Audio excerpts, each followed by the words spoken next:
Tonight the universe opens like a quiet map made of light and time. Galaxies become soft embers, dark voids become calm basins, and every faint arc hints at a deeper layer of space.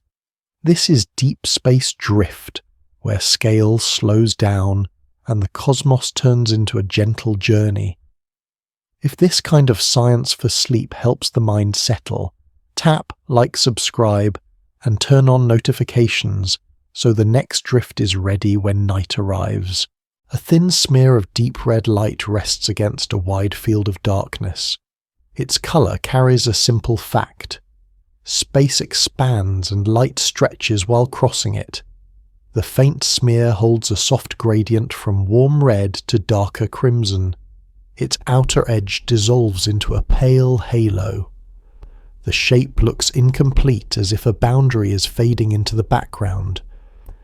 In that distant region, the most useful ruler is not a rod or a line. The ruler is the change in a wave spacing. Light behaves as a repeating pattern of crests. When the pattern arrives with wider gaps, the journey has passed through growing space.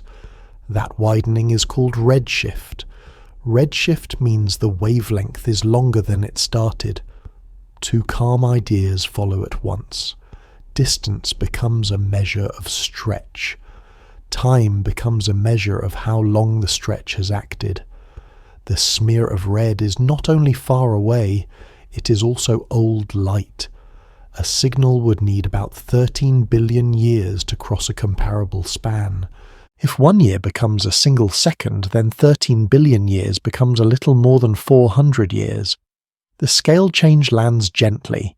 A second becomes a year becomes a century becomes a slow sweep of history held inside one arriving glow. The first quiet payoff arrives there. The true scale of the universe is not a single number.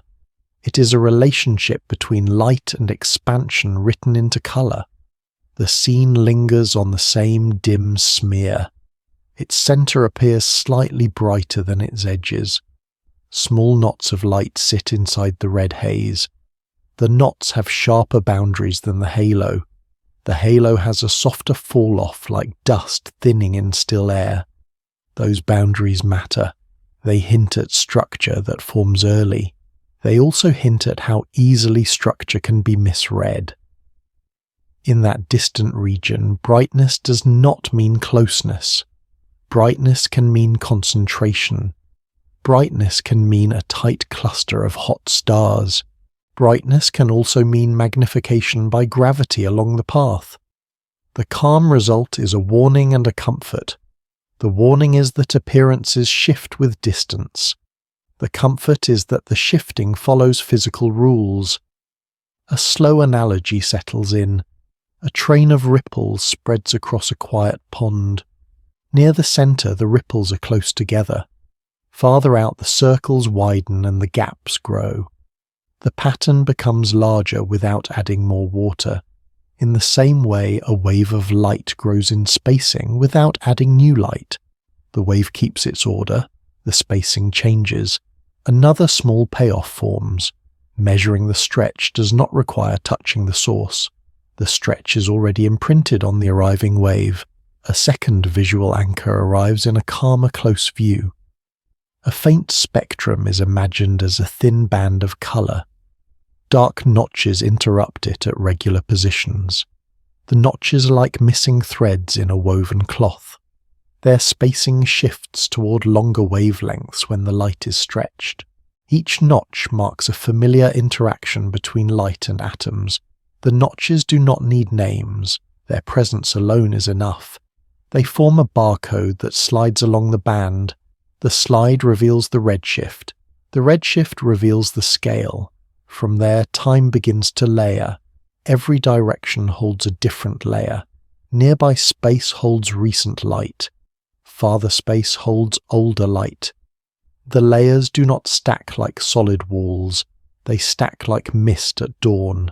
The nearest layer is thin and sharp. The next layer is dimmer and more diffuse. The farthest layer is faint enough to seem like nothing at first. Yet it is still full of structure. This is the second core concept. Looking outward becomes looking backward. The universe presents itself as a set of shells. Each shell is a different age. Each shell carries a different level of development. A gentle scale shift follows. A single wavelength is smaller than a grain of smoke. A single galaxy is larger than any storm system. The span between them is bridged by one travelling wave. Another payoff appears with that bridge. The same physics holds across all those scales. The wave stretches by the same principle. The shells form by the same principle. Expansion is not a force pushing outward from a centre. It is a change in the spacing between distant regions. That spacing change is quiet and steady. It affects every long journey. The primary scene returns to the red smear. Its faint arc seems slightly curved. The curvature is not a statement of motion. It is a sign of perspective and lensing. Gravity can bend the paths of light. A massive foreground structure can distort a background one. The distortion can produce arcs. It can thicken edges. It can split a single source into multiple faint smudges. The physical detail is clear. The arc has a stretch shape and its brightness is uneven along the curve. That unevenness hints that the background source is being mapped by a warped route. Here, a limit of observation enters softly. At extreme distances, shape and size are not read directly. They are inferred through distorted light. Resolution has a boundary. Faint objects blur into the background. A compact galaxy and a bright star cluster can look similar when spread over too few pixels of sky. Dust can also imitate distance. Dust absorbs blue light and leaves red light behind. That can mimic a stretch spectrum. The limit is specific. The measurement depends on separating true redshift from reddening by dust. It depends on separating a lensed arc from an intrinsic shape. It depends on confirming that dark notches in the spectrum are real, not noise. In that region, certainty comes from repeated patterns, not from a single image.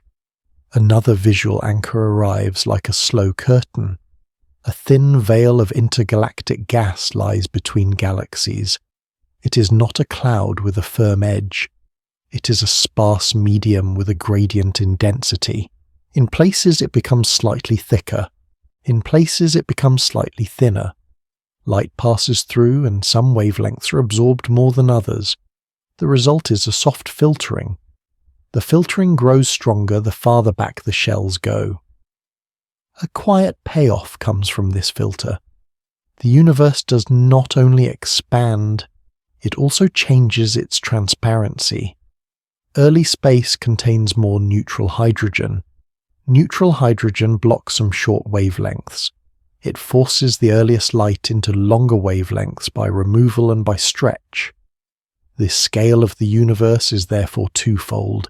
It is the stretch of expansion.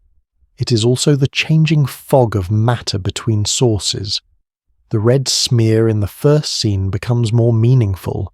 It is not only dim because it is far. It is dim because the path is long and filtered.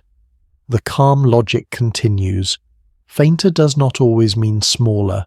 Smaller does not always mean younger.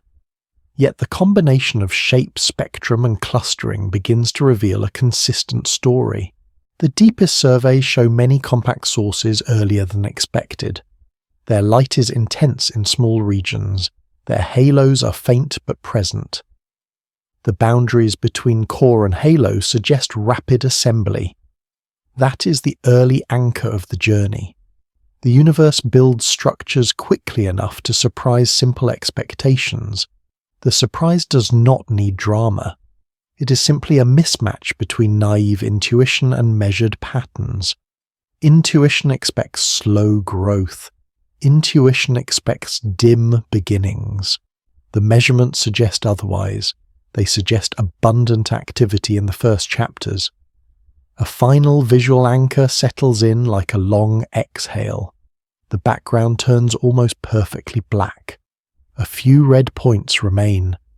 They are not points of heat or intention. They are distant sources with stretched light. Around them the darkness is not emptiness. It is the quiet absence of detectable photons in that band. The section closes with a gentle transition. The next step is to stay with the stretching itself. The way redshift becomes a ruler will unfold with calm precision. The same faint colours will begin to map the universe's growth in space and in time. A thin chain of dim galaxies rests across the dark, and its colours change along the chain like a slow cooling ember. The change is a record of expansion, because travelling light is stretched as space grows. At this distance, the universe does not need an edge to feel larger. It only needs distances between far regions to widen while light is in flight. The chain looks almost like beads on a faint strand. Each bead has a core that is slightly brighter. Each bead fades into a softer halo. Along the strand, the colour deepens from mild red to a darker crimson. That gradient is not paint. It is the measure of how much the wave spacing has been enlarged during the journey. A wavelength is the distance between two repeating crests of light. When the universe expands, that distance grows while the wave travels. This stretching is called redshift. Redshift means the wavelength arrives longer than it began. A simple consequence follows. If the wavelength is stretched to twice its original spacing, the light shifts toward a red. It resembles wind-shaped sand. Fine ripples can sit close together. Farther on, dunes can stand with broader gaps between their ridges. The sand is still sand. Only the spacing changes. In the same quiet way, light remains light. Only the spacing between crests widens. Nearer objects can also shift colour through ordinary motion. Farther ones show a shift that matches the steady stretching of space itself. The two effects can combine, yet the sliding of many dark gaps keeps the reading stable. Colour becomes a ruler for distance because stretch accumulates along the path. A second term can sit beside it, and it stays gentle. Scale factor describes how distances between far points change with time. When the scale factor grows, wavelengths grow with it. The chain of galaxies becomes a calm map. Each deeper red bead implies a larger scale factor between emission and arrival. The scene slows to one bead near the middle of the strand. Its halo is not a hard boundary.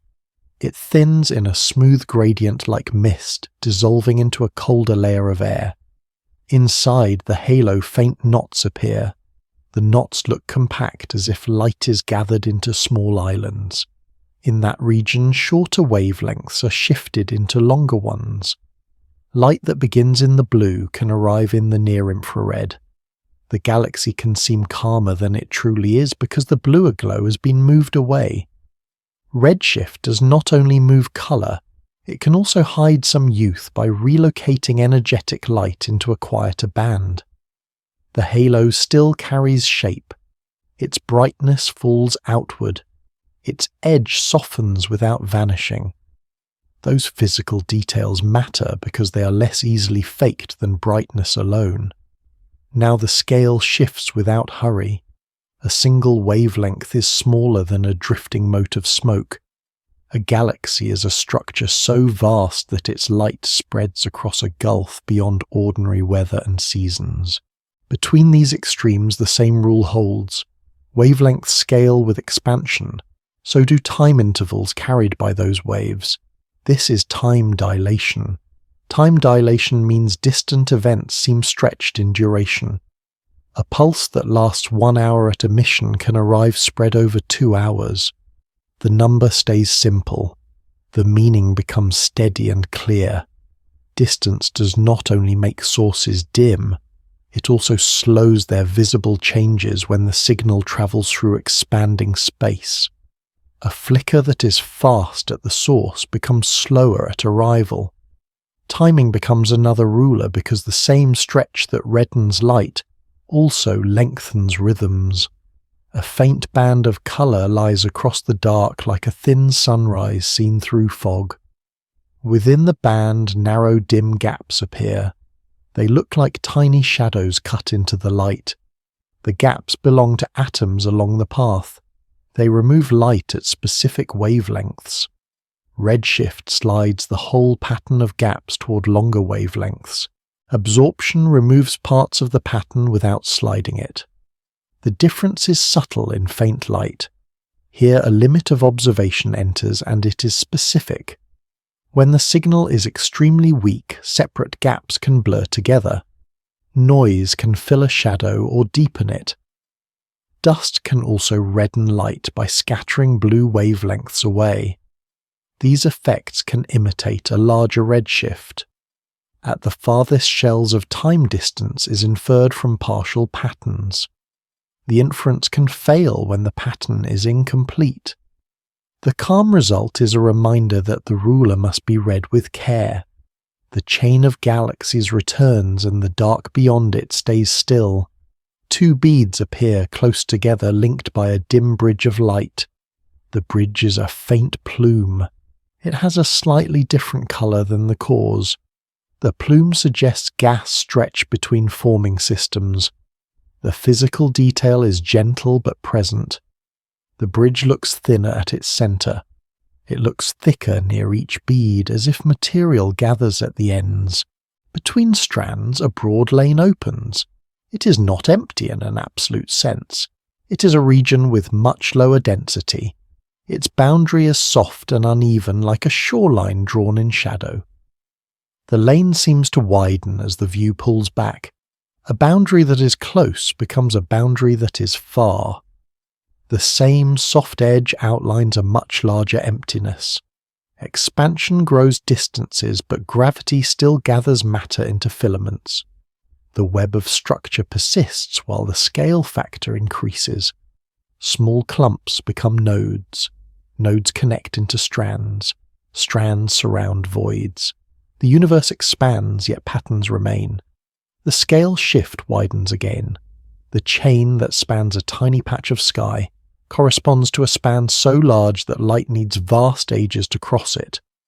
Yet the chain is traced by differences in colour that can be described in a single word. Redder means more stretched. Less stretched means closer in time. The same physical effect links the smallest wave spacing to the largest map of cosmic structure. The tone eases toward a transition.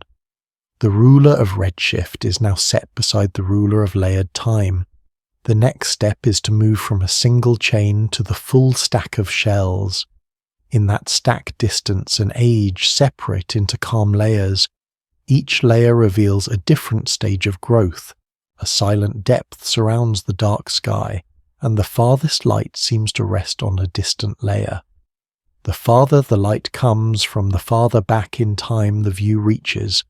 At this distance, the universe appears as nested shells of history, because light needs time to cross great separations. Each shell holds a different age of matter and radiation. The idea sounds clean, yet the reality has thickness and blur. A faint arch of red light lies across the darkness. Its brightness is uneven along the curve. The inner edge looks slightly sharper. The outer edge dissolves into a thin haze. That hazy boundary matters. It hints that the light does not come from a single point. It comes from an extended region with a smooth gradient in density and brightness. During a long crossing, small details soften while large shapes remain. A first quiet payoff settles there. Distance is not only a measure of separation.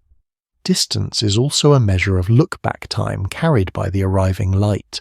Look-back time means the past interval between emission and arrival. It is simple in definition. It becomes deep in consequence. A natural image holds the depth without effort. A river-cut cliff shows horizontal bands of sediment. Pale sand lies above darker clay. A thin gravel seam marks an older flood. The bands form boundaries and layers that are visible at a glance. Seen close, each boundary looks crisp. Seen from farther away, edges soften and small seams blend. The cliff keeps its history, yet the reading becomes less exact. In the same way, cosmic shells are real, but they are not razor thin.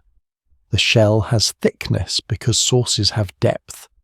The shell has thickness because light from different parts leaves at different times. Even a compact galaxy spans a range of travel time within itself. That internal range smears a single moment into an interval. Another payoff arrives with that thought. A distant scene is not a snapshot. It is a gentle average over time carried in one arriving glow. A single number can place the span without strain. About 1 billion years is a long epoch. 1 billion seconds is about 30 years. The comparison keeps scale grounded without forcing precision.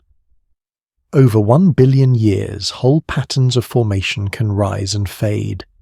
Yet the shell view gathers those changes into a calm layer. A second small payoff follows from the same idea. Shells are not evenly spaced in distance. A small change in color can correspond to very different spans of time depending on the era. A calm shoreline offers an image for that uneven spacing. After a tide retreats, several wet lines remain on the sand. Some lines sit close together near the water. Other lines are farther apart, higher on the beach.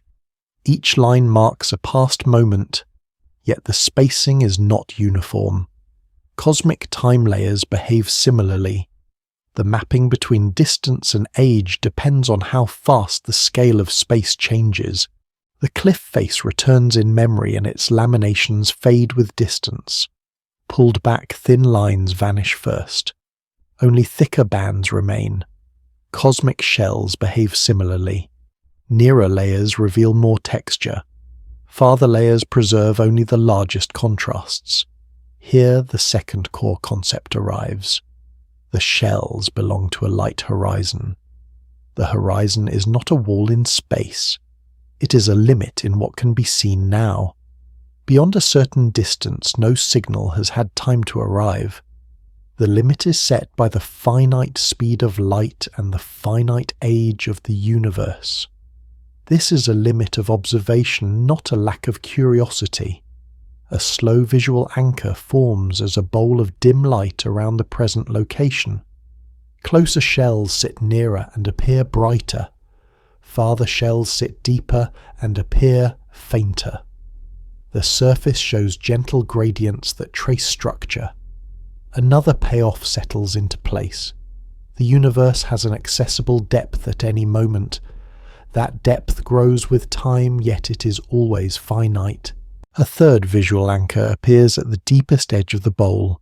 The light there does not resolve into separate smudges. It becomes a smooth, faint glow with only broad shading. The limit is clarity itself. When the earliest layers are viewed, the scene cannot be separated into individual sources with sharp boundaries. The information arrives blended because the signals are weak and the patterns overlap. A more concrete scene returns to the darkness. A faint spiral-like smudge sits alone. Its center is compact. Its outskirts form a low skirt of light. The skirt fades outward in a smooth fall-off. The edge is soft, yet the symmetry remains. That physical shape carries two timescales in one image. The compact core can brighten quickly. The broad skirt can persist more quietly. Seen across a great distance, both processes are folded into one layer. The shell does not separate the quick from the slow. It merges them into a single arriving pattern. Another limit of observation appears and stays gentle. At extreme look-back time, different causes can look the same. A galaxy can seem small because its outer skirt is too faint to stand out. The limit is the ability to measure faint light spread over a wide area. When the outskirts fade into darkness, the boundary looks tighter than it truly is.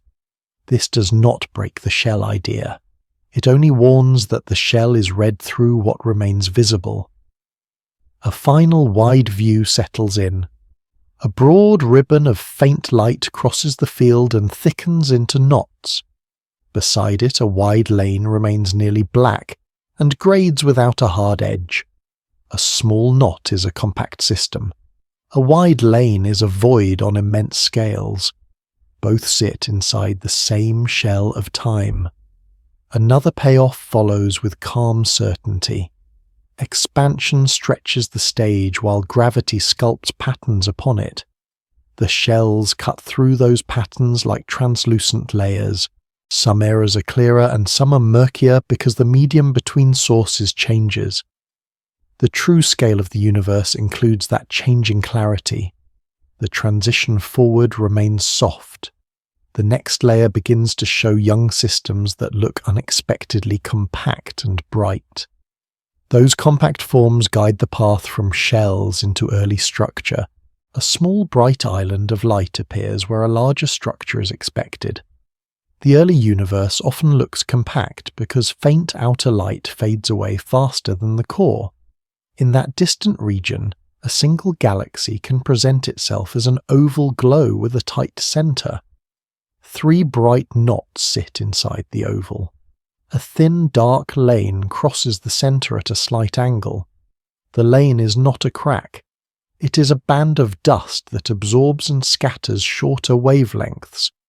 Around the oval, a broad halo extends outward. The halo has no sharp edge. It thins through a smooth gradient until it blends into the background. This is the first calm payoff. A galaxy can be larger than it appears because size is carried by the dimmest light. The dimmest light is the first to disappear. The missing outskirts do not mean the outskirts are absent. They can simply fall below the visible threshold of a deep background.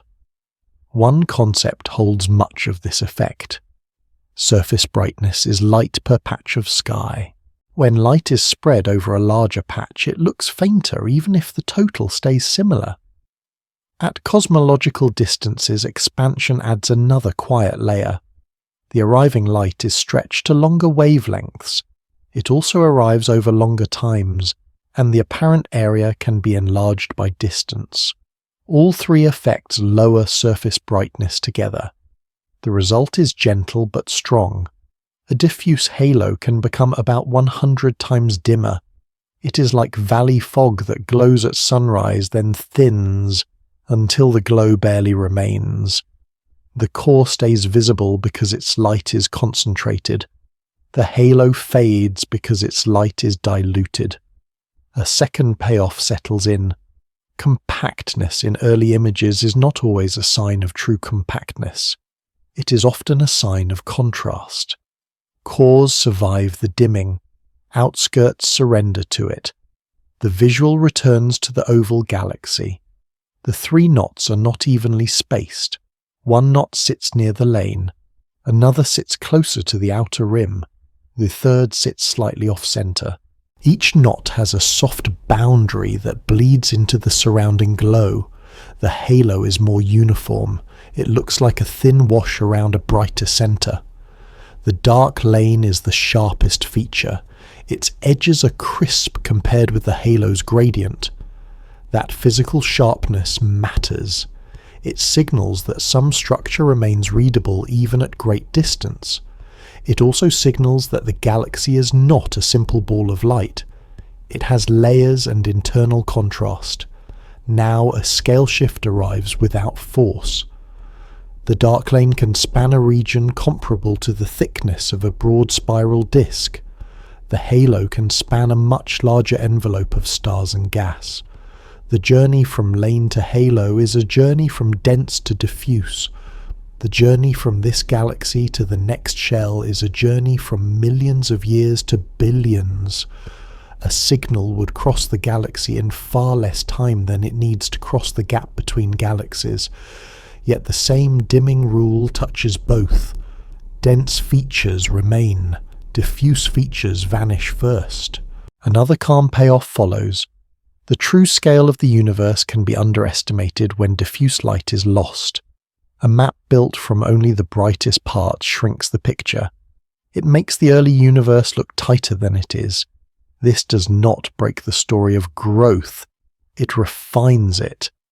The early universe can still be crowded with light, but that light can be hidden in low surface brightness wings. A second visual anchor arrives slow and concrete. A faint ring-like smear surrounds a compact core in another distant system. The ring is incomplete. One arc is brighter. The opposite side fades sooner. The ring is not a perfect circle. It is slightly squashed like a soft ellipse. The brightness around it is not uniform. It has a gradient that thickens on one side.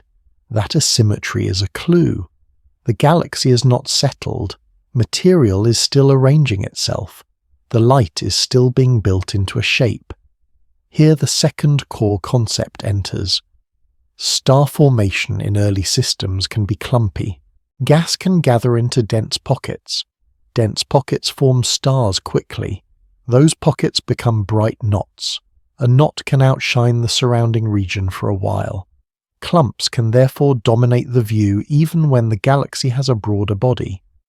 The ring-like smear around the core can be a star-forming region wrapped by rotation. It can also be a chain of clumps along a disk. The detail is physical and quiet. Brightness traces where gas is densest. Darkness traces where dust lies thickest. Another payoff settles into place. When clumps dominate, brightness becomes a map of gas compression, not a map of total mass. This is why a young galaxy can look like a handful of beads inside a faint shell. The beads are where gas collapses. The shell is where older stars and diffuse gas reside. The shell can be real and large yet hard to see. A limit of observation appears here, and it is specific. At extreme distance, faint extended light competes with the background. Below a certain level, the background variations overwhelm the signal. The halo becomes indistinguishable from darkness. The limit is not only faintness, it is also resolution. When a galaxy is small on the sky, separate clumps can blur together. A single knot can hide multiple knots. A narrow lane of dust can smear into a general dim band. In that regime, a compact core can be misread as a whole galaxy. A clump can be misread as a nucleus. The calm result is a careful posture. Apparent size and internal structure are inferred through incomplete light. Some conclusions remain provisional until deeper contrasts are found. This is another payoff. The early universe is not only being observed, it is also being reconstructed piece by piece from what survives the dimming. The visual returns again, and the halo is followed with patience. The halo does not end abruptly. It feathers outward like smoke thinning in still air. The brightness falls smoothly. The fall-off suggests a layered distribution. Denser stars sit closer in. More diffuse stars sit farther out. The dark lane remains as a stable divider. It is a thin shadow across the glow. Its edges are more precise than the halo's edge. That contrast shows how different physical components carry different visibility. Dust creates sharp absorption features. Diffuse stars create gentle gradients. Clumps create bright knots with soft borders. This triad can fit within one calm image. It offers a quiet inventory without lists. Another scale shift appears. A single clump is a small region in the galaxy. A single halo can span tens of thousands of light years. The gap between halos spans far more. Over cosmic time, the halos grow. The clumps rearrange. The lanes of dust shift as gas flows. Yet in one distant view, these changes arrive blended into one soft portrait. This blending is not a flaw. It is a feature of looking back through time. The portrait captures a stage of assembly rather than a final form. A final visual anchor arrives and holds steady. Several compact red ovals sit near one another, separated by faint bridges that barely rise above the background. The bridges are not straight. They curve gently and thin at the center. Their edges are ragged with slight gradients along the length. The scene suggests interaction and shared material. It also suggests that early structure can be built through merging and feeding along filaments. The calm payoff follows. Compact bright systems can still belong to a larger network. The true scale is not only inside each galaxy, it is also in the faint connections between them. The transition forward remains soft. The next step is to enter the clumps themselves. The way gas gathers into pockets will explain why early galaxies shine so intensely in small places, while their halos remain quiet. A dim field holds a young galaxy that seems to separate into small lights. The pattern forms because gas gathers into dense clumps and begins forming stars. At this distance, the galaxy is a soft red oval. The outer rim fades without a sharp boundary. Inside the oval, pale filaments cross like slow ribbons of mist. Along the filaments, bright knots appear as compact beads. Each knot carries a halo that thins through a smooth gradient. Between filaments, darker lanes open like quiet channels. A calm result becomes clear. Early light can be dominated by a handful of crowded places, not by a uniform glow. One curved filament arcs across the oval and grows thicker near the center. The filament is brightest along a narrow spine. The edges soften as the material thins sideways. Several knots sit on that spine with uneven spacing. Some knots cluster close together. Others sit farther apart where the filament narrows. A thin dust band crosses the arc and dims part of the glow. The band has a sharper edge than the filament. It casts a shallow shadow that divides the light into softer halves. The shadow is a physical detail tied to density. Where dust is thicker, gas is thicker as well. The knot and the shadow often share the same neighborhood. Another small understanding settles quietly. Brightness and obscuration can come from the same pile of material seen from different angles. A simple concept explains why filaments host knots. Fragmentation means a cloud breaks into smaller and denser pieces. A broad sheet of gas can fold into a filament. A filament can pinch into cores. Each pinch is a steep rise in density along a narrow throat. In a throat, gravity can overcome internal pressure. Collapse begins when gravity pulls inward faster than pressure pushes outward. The knots are not random. They sit where a filament narrows and where the flow slows. An everyday analogy fits without forcing the scene. After rain droplets cling to a leaf surface, the droplets slide along veins and collect at bends. The leaf does not create water, it guides where water gathers. In the same way, a filament does not create mass, it guides where gas gathers as it cools and drifts. A calm payoff follows. Star formation begins as a problem of bottlenecks and gathering points, not as a problem of isolated sparks. The view narrows to one bright knot along the curved filament. The knot is not a point with a hard edge. A bright core fades outward into a faint envelope. The envelope merges into the filament through a gentle gradient. Across the knot, brightness rises toward the center. The rise suggests dense gas packed into a small volume. In such a pocket, cooling is efficient. Cooling means heat escapes and the gas can compress. As the pocket compresses, it becomes denser. As it becomes denser, it cools even more easily. For a time, the loop reinforces itself. A single number anchors the pace. From a dense core to a young cluster can take about 1 million years. That span is like the time a glacier slowly reshapes a valley wall by a small step. The scale shift lands softly. 1 million years is brief for a galaxy. It is long for a drifting cloud to reorganize its internal layers. Another payoff arrives with the comparison. On cosmic scenes, sudden light can come from clocks that run fast inside small pockets. A second knot lies near the dustband and shows a lopsided halo. One side fades smoothly into the filament, the other side drops faster into a darker lane. Around the knot a faint rim appears as a soft ring. The ring is stretched into an oval, not a perfect circle. A rim like this can mark a shell of gas pushed outward from the centre. The shell has a boundary. It brightens along the edge where material piles up. Small gaps break the rim in a few places. The gaps act like channels where heated gas escapes more easily. The cavity then grows unevenly, following weaker boundaries and steeper gradients. The next understanding settles in. Star birth does not only add light, it also carves shapes into the surrounding gas, leaving rim shadows and layered edges.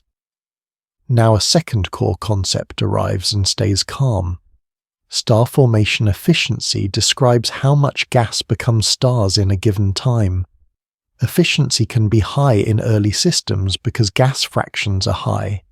Gas is compressible and responsive. It gathers into dense pockets without requiring a wide disk. Stars once formed do not compress further in the same way, so a gas-rich galaxy can store much potential light in a compact region. Yet efficiency is not unlimited. Heating raises pressure and slows further collapse. Radiation pushes on dust grains and nudges gas outward. Cavities open, rims thicken. Some filaments are disrupted while others are squeezed at their edges. A quiet payoff follows. The same feedback that limits star formation can also trigger it nearby by compressing fresh pockets along a shell. At this distance, the view also meets a clear limit, and the limit is specific. Individual stars cannot be separated. Only blended light from many stars is visible. Even a bright knot can hide several smaller clusters. Diffuse emission between knots can fall below the background and disappear. This creates a bias toward compact features. It can make a galaxy look more clumpy than it truly is. Dust adds another difficulty. A thick lane can hide star formation behind an opaque layer, even in deep red light. Some conclusions therefore come from indirect clues like the smoothness of halos and the steepness of gradients. A gentle payoff appears in the restraint. Even when details blur, the repeated geometry of filaments, knots and shells still reveals where gas concentrates and where it is cleared. The view widens to include neighbouring systems in the same ancient layer. Several compact red ovals sit along a faint bridge of light. The bridge bends gently and thins between the ovals. Along the bridge, smaller knots appear like dim sparks scattered in a line. The bridge suggests gas moving along a larger filament of the cosmic web. The scale shifts outward from a single core to a network of flows. The same rule holds at each step. Thicker regions gather and brighten. Thinner regions drain and fade. With that wider frame, clumpy star formation feels less like noise and more like a signature of structure. The next step moves inward again toward the deepest centers where matter can concentrate into darker seeds. A pale crescent of light curves around a deeper patch of darkness, like a slow whirlpool traced by foam on still water. The crescent forms because gas circles a dense center and heats as it drifts inward. In that distant galaxy, the outer starlight remains a soft red oval with a fading rim. Near the center, the glow tightens into a compact swirl. The swirl has a clean inner boundary. Outside that boundary, brightness rises and then eases outward through a smooth gradient. One side of the arc is brighter than the other. The brighter side suggests faster motion along the line of sight, which slightly strengthens the light. The dimmer side looks softer and more diffuse. A simple consequence becomes clear. A dark center can be outlined by the way surrounding gas lights a ring around it. A single term holds the structure without crowding it. An accretion disk is rotating gas that slowly spirals inward. The disk is not a rigid surface. It is a layered flow with a temperature gradient. The inner lanes are hotter and thinner. The outer lanes are cooler and wider. Between them, faint spiral streaks appear as gentle brightness ridges. The ridges have soft edges and smooth curvature. They mark places where gas piles up before sliding onward. In that region, the disk becomes the bridge between galaxy-scale supply and tiny-scale capture. A second consequence becomes clear. The true scale of growth is set by how efficiently the disk can shed energy while keeping its spin. The disk exists because infalling material rarely arrives without sideways motion. Sideways motion becomes orbit. Orbit becomes a ring. For a ring to shrink, it must lose energy and redistribute its spin within the flow. Friction and turbulence do that work. Ordered motion turns into heat. Heat escapes as radiation. As energy leaves, the orbit tightens and the spiral continues. A close view of the inner disk shows a steep gradient. Brightness climbs sharply toward the center and then stops abruptly. The stop looks like a cut edge. It sits next to a darker zone that does not shine. This is not empty space in a simple sense. It is a region where emitting material becomes scarce and where paths of light bend strongly. The boundary associated with this darkness is the event horizon. The event horizon is the limit beyond which light cannot return. Outside it, matter can still orbit and glow. Inside it, no outward signal carries details of motion or texture. Another consequence settles in. An extreme boundary can be present even when it cannot be drawn directly. The boundary is inferred from the sharp inner rim and from the missing light inside it. At this distance, the limit of observation is resolution. The central region is far smaller than any discernible detail in the surrounding galaxy.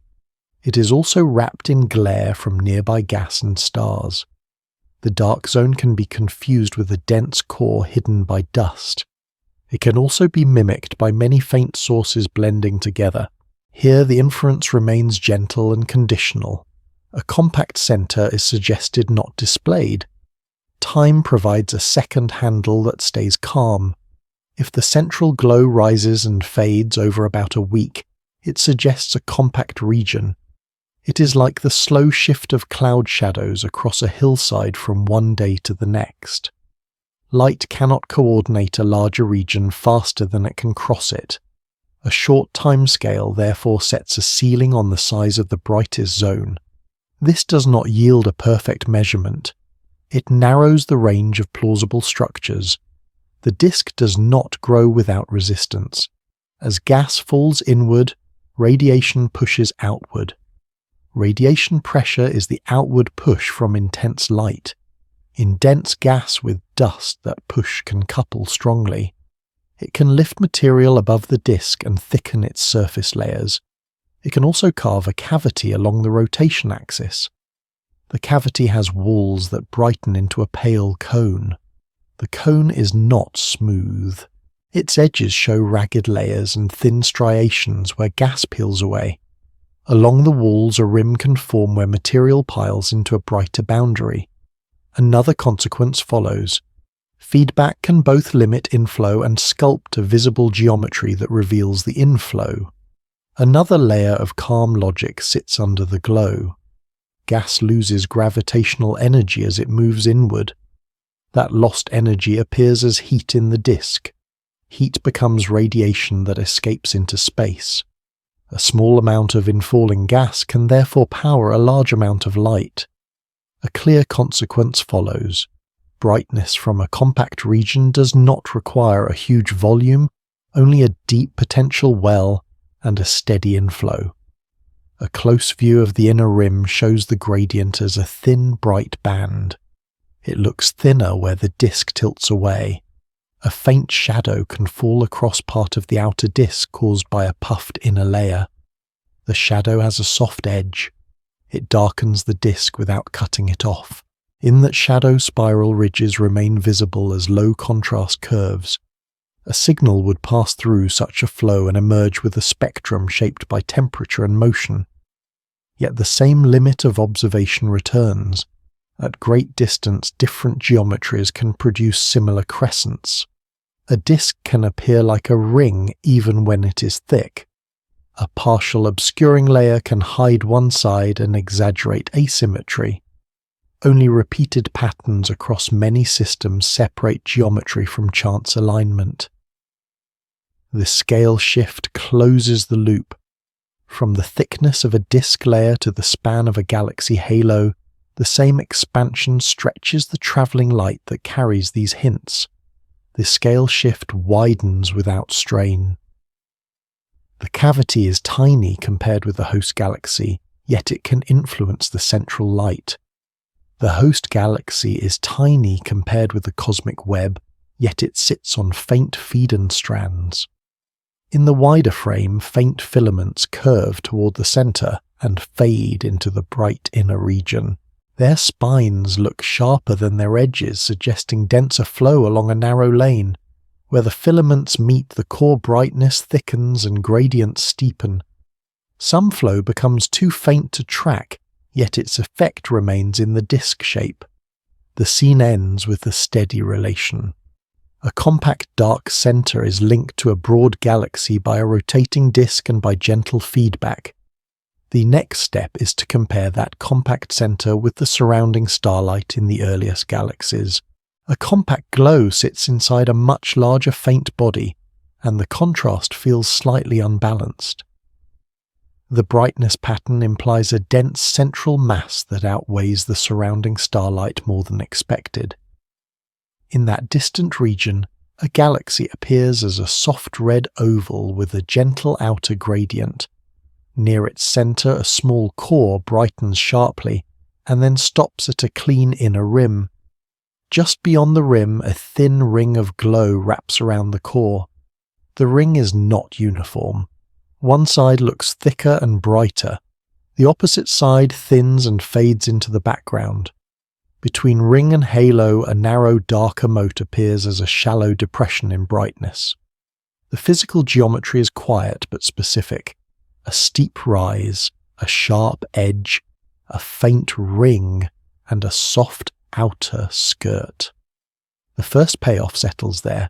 When a tiny region dominates the light, the mass distribution is often steep and centrally concentrated. Two calm concepts carry the rest. The first is gravitational influence. It is the region where one central mass controls nearby orbits. The second is a scaling relation. In nearby galaxies, central mass and surrounding bulge mass tend to track each other. The distant systems sometimes look offset. The central part seems too strong for the faint body around it. The view shifts closer to the ring. The ring has a narrow thickness with a smooth boundary. Its inner edge is slightly sharper than its outer edge. The ring's brightness falls outward like a fading tide line. Small dim gaps interrupt it in a few places. The gaps are not holes in space. They are places where the gas is thinner or where dust absorbs more light. Inside the ring, the core glow looks smoother. It lacks small knots. It resembles a compact source wrapped in a soft veil. Outside the ring, the halo is broad and quiet. It is a slow gradient that refuses to end. The second payoff arrives calmly. A ring can mark rotating material that piles up at a preferred radius, revealing a stable orbit zone around a deeper center. The analogy stays natural and slow. A whirlpool in a calm bay can have an inner smooth circle and an outer slow drift. Near the center, motion tightens and the surface looks clean. Farther out, ripples broaden and the boundary softens. The water remains water. Only the curvature of the flow changes with radius. In the same way, gas remains gas. Only the tightness of its orbit changes as it approaches a compact core. This scale shift arrives without strain. The ring spans a small fraction of the galaxy's visible width, yet it can trace the deepest gravitational feature in the whole system. On a much larger scale, the same galaxy sits inside a cosmic filament that spans vast distances. The filament feeds gas slowly. The core processes it quickly. The true scale of growth therefore involves two clocks at once. One clock is the slow supply across intergalactic space. One clock is the fast rearrangement near the center. A single number anchors the mismatch.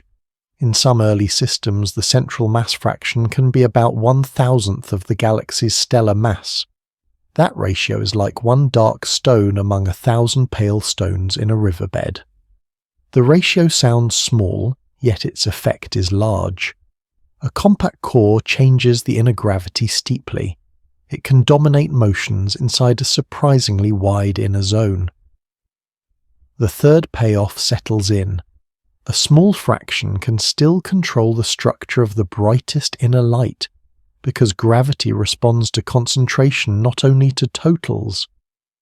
The view widens slightly and shows a faint bridge of light connecting the galaxy to a neighbour. The bridge is thin at its midpoint and thicker near each end. Along the bridge, faint knots appear and then vanish into the background. The outer halo of each galaxy overlaps the bridge through a soft gradient. The central core remains the brightest feature in its host. The contrast is the main clue. In a galaxy dominated by stars alone, brightness often spreads more smoothly. Here brightness rises too steeply toward the center. That steepness implies a deep potential well. The deep well can be created by a compact object, by a dense cluster, or by both together. Here a limit of observation enters, stated gently and clearly. The central mass is not weighed directly. It is inferred from light patterns and from how quickly the inner region varies. At extreme distance, fine motion cannot be resolved into individual orbital tracks. Orientation can also mislead. A tilted disk can look brighter on one side. A thick dust layer can hide the true inner structure. Different physical setups can produce similar crescents and rings. The limit is degeneracy in inference. Multiple models can fit the same faint shape when resolution and signal are limited. The calm result is caution rather than doubt.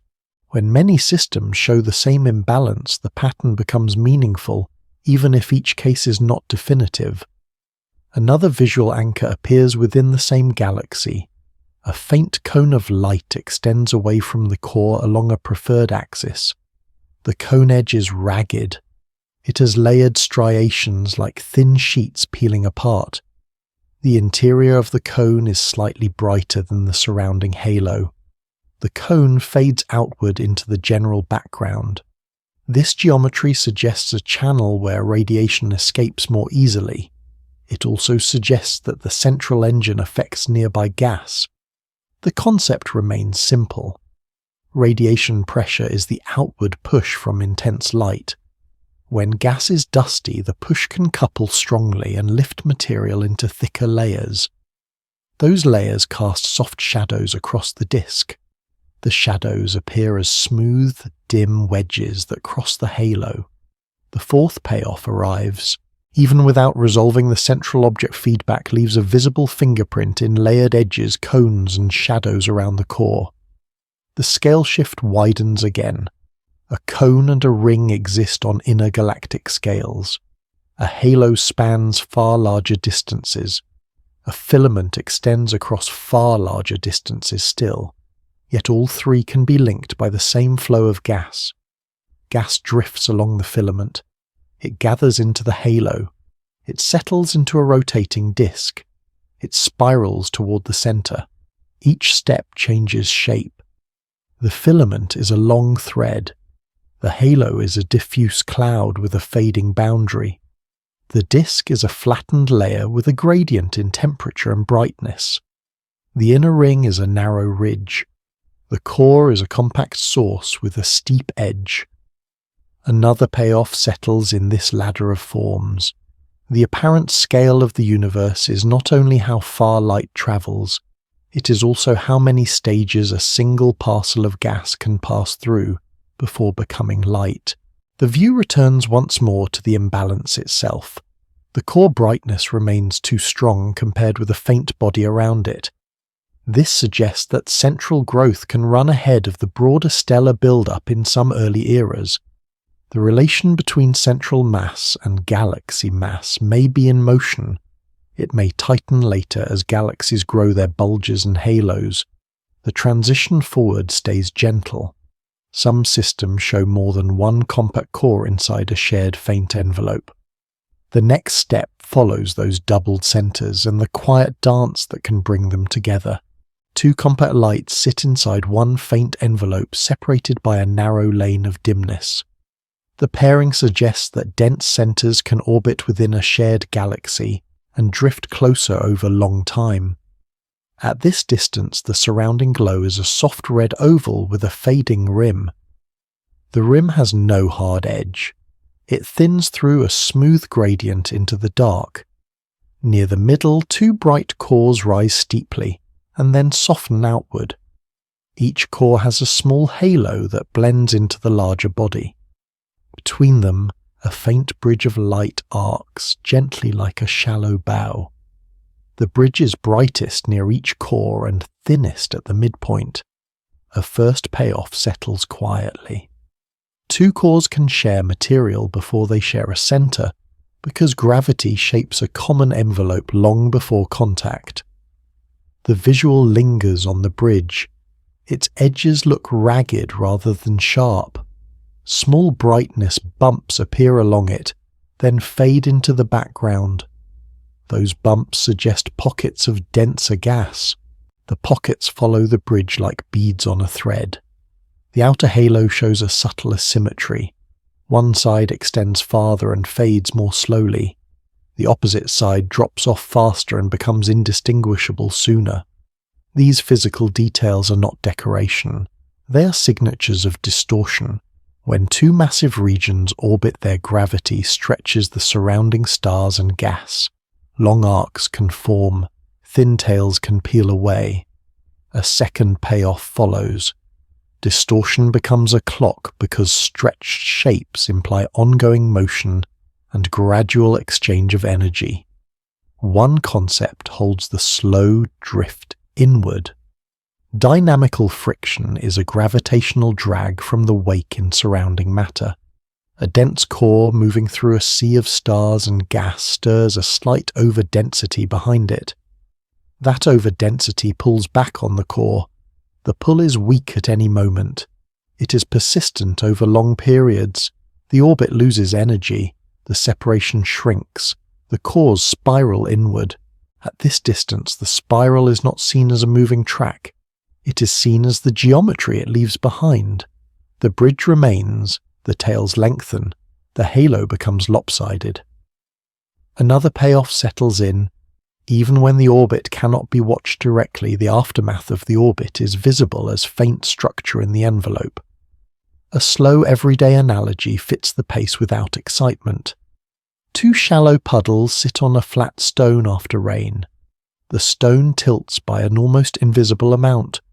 The puddles creep along a fine slope. Their edges touch and form a narrow neck. Over time the neck widens and the two become one larger pool. The water does not rush. The change is steady and inevitable once contact begins. In the same way, two galactic centers can be drawn into one deeper potential well once the shared envelope forms a stable channel between them. The view narrows to one core. Its brightness is highest at the center and falls outward in a smooth curve. The inner region has a clean boundary where the rise in brightness changes slope. Outside that boundary, a faint ring-like ridge appears as a partial arc. The arc is brighter on the side facing the bridge. The far side is softer and less defined. This ridge can mark gas compressed along an orbit. Compression thickens the layer. thickened gas cools and can form new stars. The compressed ridge is therefore both a trace of motion and a source of light. Another payoff follows. Interaction can brighten a galaxy without increasing its total mass, because compression rearranges existing gas into denser layers. A second core shows a different structure. Its halo is broader and more diffuse. A thin dust lane crosses its inner region and casts a shallow shadow. The shadow has a soft edge. It darkens a wedge of the halo rather than cutting it off. Along the shadow boundary, a faint brightness ridge forms like a rim where light emerges from behind a layer. The dust lane implies that gas remains abundant and layered. It also implies that some light is hidden from view. A gentle scale shift arrives. The dust lane is a small feature within one core. The bridge spans the space between cores. The outer halo spans far more. Beyond the halo, a faint filament of the cosmic web can feed new gas into the system over immense times. The same story holds at each scale. Flow gathers, layers form, boundaries appear. The inward drift continues. A single number can anchor the timescale without strain. The inward migration from a wide pair to a tight pair can take about 100 million years. That span is like a river slowly smoothing sharp stones into rounded shapes over a long stretch of flow. The comparison keeps the pace calm. 100 million years is brief compared with the age of the universe. It is long compared with the lifetime of a bright, massive star. This contrast carries a payoff. The central dance is slow, yet it can trigger fast episodes of light within it, because compression acts on small pockets quickly. Now a second core concept appears and remains gentle. A common envelope is the shared distribution of stars and gas that wraps both centers. The envelope is not static, it is stirred by the orbit. It forms tidal tails and shells. It also forms a smooth background that can hide faint features. In that region, light behaves as a tracer of density gradients. Where the gradient steepens, brightness rises. Where the gradient flattens, brightness falls into darkness. The visual returns to the outer halo. Two faint tails extend in opposite directions. Each tail is thin near the main body, and then fans slightly outward. The fan has a feathery edge. Small clumps punctuate the tail, then fade away. The tails do not form a perfect line. They curve gently as if drawn by a rotating pattern. The curvature suggests angular momentum carried outward. The tails therefore act like a slow ledger of spin. Another payoff follows. A merger does not destroy rotation. It redistributes it into larger and fainter structures, making spin visible as curvature and spread. A limit of observation enters softly and clearly. The two cores can be separated in the image, yet their true distance along the line of sight remains unknown. Only the projected separation is visible. The orbital speed is not directly measured when the signal is faint. The same brightness pattern can come from two true cores, or from one core plus a bright star forming knot. Dust can also split a single bright region into two apparent peaks by hiding the middle. The limit is degeneracy in interpretation under limited resolution and contrast. Even with careful modelling, multiple configurations can fit one frozen view. The calm result is to rely on consistent signatures across many systems. Bridges, tails, and symmetric distortion support the paired core picture. Single isolated knots do not produce the same extended geometry as often. Another visual anchor settles in. The shared envelope shows faint shell-like arcs at its outskirts. The arcs are thin brightness ridges with soft outer edges. They look like ripples in the distribution of stars. The arcs are incomplete and layered. One arc sits outside another, separated by a darker gap. These shells can form when stars are thrown onto new orbits and then crowd together at turning points. The physical detail is subtle but concrete. Ridges appear where motion slows briefly and density rises. The payoff follows. Even without seeing the orbit, turning points can reveal the gravitational choreography through stacked arcs and quiet boundaries. The scene eases closer to the bridge again. Its midpoint is the faintest part. That faintness matters. It suggests the bridge is made of diffuse material rather than a dense bar. Diffuse material can be stripped and replenished. It can also be illuminated briefly by bursts from the cores. A signal would pass through such material and pick up a filter from dust and gas along the way. This sets a gentle transition.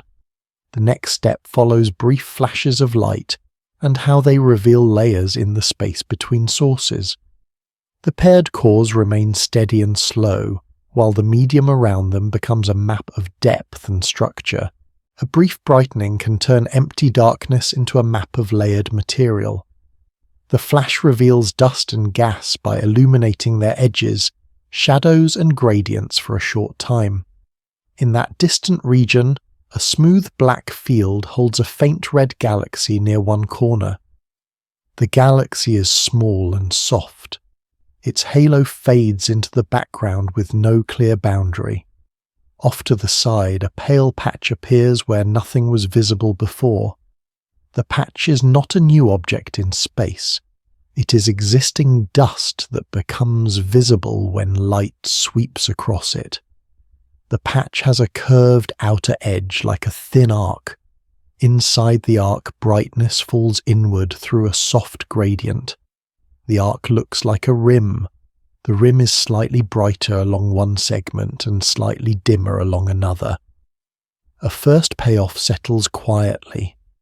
Invisible material can be traced without touching it, because light can outline density by the way it scatters and fades.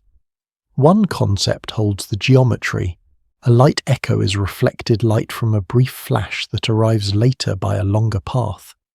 The echo's not a sound, it is a moving illumination pattern. The flash leaves its source and spreads outward. Some rays hit dust closer along one path, other rays hit dust farther along another path. Those rays then scatter toward the observer. The result is a changing ring or arc that seems to expand across the sky. The ring is not an expanding shell of dust. It is a moving intersection between a light front and a dusty medium. The medium is already there. The light front is what moves. The visual lingers on the arc. It is thin at one end and thicker at the other. Its thickness suggests a dust layer with depth. Where the layer is thicker, scattered light persists over a broader region. Where the layer is thinner, the rim looks sharper. The rim also has faint striations. These look like parallel lines inside the glow. The lines are subtle. They imply that dust is not smooth. It sits in sheets and folds. A second payoff arrives. A single flash can reveal internal structure because scattering depends on the orientation and thickness of layers along the path. An everyday analogy carries the feeling without strain. A dark room holds a gentle haze of fine powder. A small beam of light sweeps across it. When the beam hits thin layers appear as bright bands. When the beam passes, the room returns to darkness. The powder was present the whole time. Only illumination made it visible. In the same way, cosmic dust can remain unseen until a brief event lights it from a useful angle. The scale shift is calm and clear. The bands in the room span a small space. The cosmic bands can span light years. The same scattering principle applies. Light behaves as a wave. When it meets dust grains, part of it is redirected. Scattering is the redirection of light by small particles. Scattering depends on grain size and wavelength. Shorter wavelengths scatter more easily.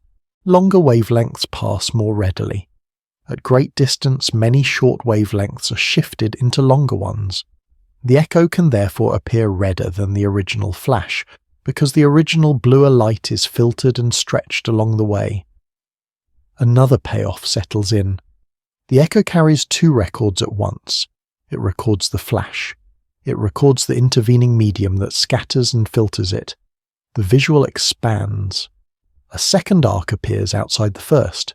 The outer arc is fainter. It has a softer boundary. Between arcs, a darker lane remains. The lane is not empty. It is a region with less dust or a different orientation of layers. On one side, the arcs look nearly concentric. On the other side, they break into irregular patches. A few small bright spots appear along the arc like tiny pearls. These are denser clumps in the dust. Their edges are sharper, their centers are brighter, their halos fade more quickly. The geometry suggests a layered cloud with embedded knots. The flash acts like a moving paintbrush across that structure. A single number can anchor the timescale. The brightening can last about 1 day. That is like a calm weather change that arrives and leaves within a single cycle of light and darkness. Yet the echo can persist longer. It can be seen for weeks as the illumination sweeps across more distant layers. The contrast carries a payoff. A short event can leave a long observational trace because path lengths differ across layers of space. The scene narrows to one bright knot in the dust. The knot looks like a small oval patch with a sharp outer rim. The rim is brighter than the interior. This suggests limb brightening. Limb brightening is an edge that looks brighter than the center. It happens when the line of sight crosses more material near the edge. The center can look dimmer because the path through the layer is shorter there. The rim, therefore, draws a boundary. The boundary is physical. It marks where dust density rises sharply. It also marks where the scattering angle is favorable. Another payoff settles in.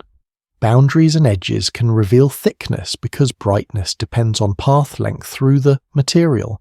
Here a limit of observation enters softly and clearly. The flash itself is not seen in detail. Only its scattered imprint is seen. The intrinsic brightness and duration of the flash can be uncertain at great distance. Different flash strengths can produce similar echoes if the dust density differs. Dust composition also matters. Grain size distribution changes scattering efficiency. Without independent constraints, the dust map is partly model dependent. The limit is inference under incomplete information. The echo provides geometry and relative contrast, but not an exact inventory of mass. Another limit is resolution. Fine striations can blur together. Thin sheets can merge into one thick band. The calm result remains useful. Even with uncertainty, the echo still reveals that the medium is layered and structured. It shows where sheets lie. It shows where voids open. It shows how clumps sit inside folds. The view widens to include the galaxy near the corner again. Its halo is faint. The echo arcs sit outside it like gentle parentheses. The arcs do not center on the galaxy. They center on the flash source which may be inside or near the galaxy. The offset hints at three-dimensional placement. Some dust lies in front of the galaxy. Some lies within it. Some may lie behind. The echo, therefore, becomes a depth cue. It separates layers along the line of sight that would otherwise overlap into one flat image. Another payoff settles. The true scale of the universe is not only in distance to sources, it is also in the thickness of the space between sources filled with layers that can be revealed by timing. The timing is the subtle key. The inner arc appears first. The outer arc appears later. This sequence maps increasing path length. A longer path implies dust at a different location in 3 dimensions. The flash, therefore, converts time into depth. Time becomes a ruler for the medium. This echoes the earlier lesson about redshift. In both cases, a change in light encodes a property of space. In one case, the property is expansion. In the other case, the property is structure between sources. The section eases into a transition. Once the medium is seen as layered, the larger cosmic web becomes easier to imagine. Filaments and voids are not abstract. They are places with different densities and different scattering behavior. The next step widens from these local layers to the grand network of filaments that organizes galaxies across vast distances. A faint network of light can appear where space seems mostly empty. The pattern implies that galaxies trace filaments and leave wide voids between them. In that distant region, the sky holds a soft background glow. Across it, a long strand of dim points curves gently like a loose arc. The points are not evenly spaced. Small groups cluster at junctions. Between junctions, the strand thins into a sparse chain. On either side of the strand, a broad lane looks darker and smoother. The lane has no crisp border. Its edge grades outward through a gentle gradient as if density fades rather than stops. The first payoff settles calmly. The universe organizes matter into a web, and the emptiest places are part of the structure, not an absence of structure. The visual focuses on one junction. Several faint galaxies sit close together. Their halos overlap into a soft patch. A thin bridge of light connects two of them. Along the bridge, tiny knots appear and fade into the background. The halos have feathery edges. Some edges look slightly sharper where density rises along a filament. Other edges are softer where a halo blends into a void. The physical details are consistent. Filaments appear as elongated gradients. Junctions appear as thicker knots. Voids appear as smooth, low contrast basins. A second payoff follows. Filaments are not drawn by luminous matter alone. They are drawn by gravity shaping where gas and galaxies can gather. One concept holds the large geometry. Large-scale structure is the pattern of filaments and voids formed by gravity over cosmic time. The pattern begins from tiny variations in density. Tiny variations grow because slightly denser regions pull in more material. This is growth of structure. Growth is not a sudden event. It is a long drift of matter down gentle gravitational slopes. A simple analogy carries the feel without pushing. Fine flour lies on a table. The table is tapped lightly again and again. The flour does not jump far. It creeps. Over time it gathers into thin ridges and leaves shallow hollows. The tapping is weak. The pattern still emerges because small motions repeat and accumulate. In the same way, gravity works continuously. It reshapes a nearly uniform field into a web. The scale shift arrives with ease. The original density variations are tiny and spread over enormous spans.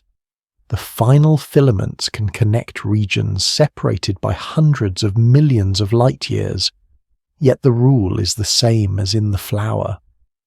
Repeated small pulls create large patterns when time is long. Another payoff settles in. The true scale of the universe is not only how far it extends, it is also how much time it has had to weave its own texture. The visual widens further.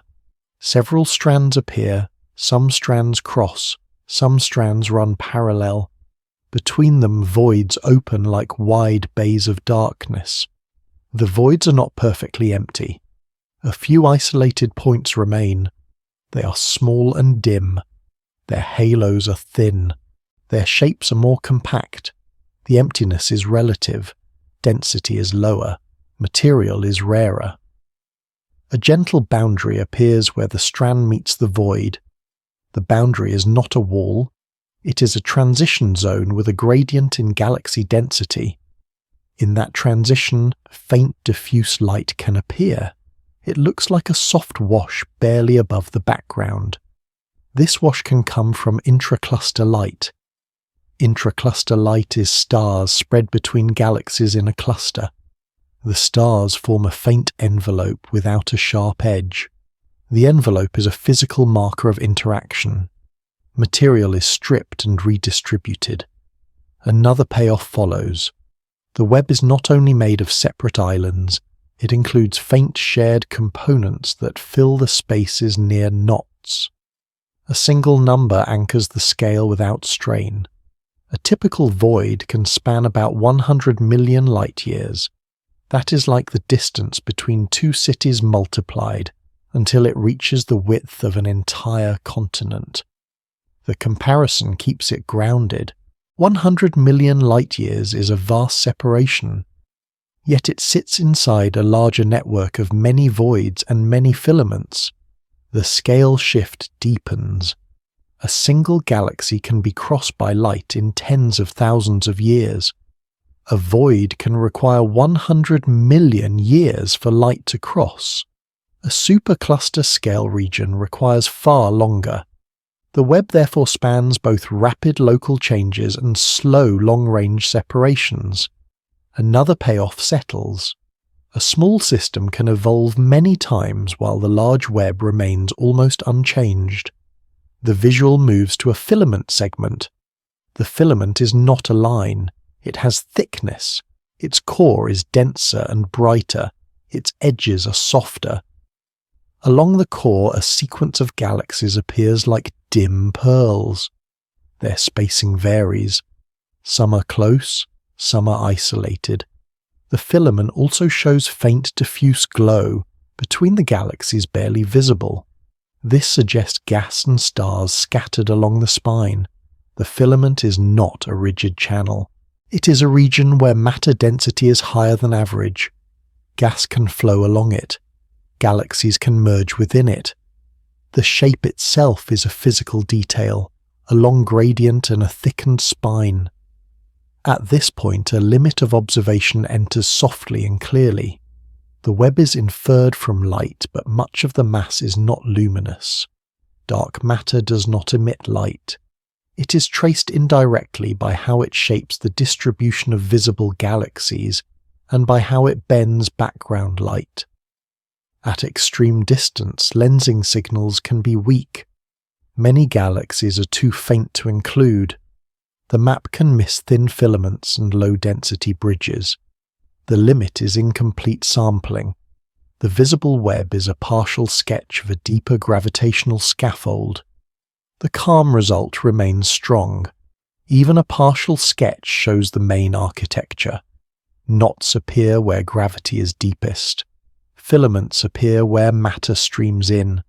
Voids appear where matter drains away. Another visual anchor arrives. A wide void shows a subtle gradient in background brightness. The center is slightly darker. The edge is slightly brighter. The edge brightness comes from overlapping halos and from more frequent galaxies near the boundary. The gradient suggests that voids are not uniform. They have profiles. They have interiors and rims. This becomes another payoff. Even emptiness has shape, and that shape reflects the same physics that shapes crowded regions. The section eases toward a gentle transition. Once the web is seen as a scaffold, the history of transparency becomes more important. The next step is to look at how neutral hydrogen turns parts of space into a filter. That filter changes which layers of the web can be seen and when. A distant galaxy can look clear at its center, and yet fade into a sudden, soft darkness along one side of its light. The fading often comes from neutral hydrogen, between sources which absorb specific parts of the spectrum like a calm filter. In that region, the galaxy appears as a small red oval with a smooth halo. The halo thins outward through a gentle gradient. Along the galaxy's bluer side, the glow drops away more sharply. The drop is not a hard cut.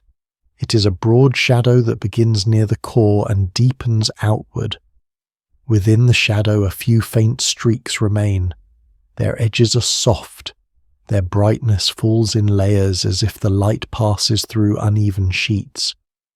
A first payoff settles quietly. Space itself can act like a material with texture because atoms along the path remove selected wavelengths and leave a shaped edge behind. Neutral hydrogen is hydrogen with an electron still attached. When such atoms are common, they strongly absorb ultraviolet light at certain wavelengths. Over long travel, that absorption is shifted into redder bands. The result is not a single missing line.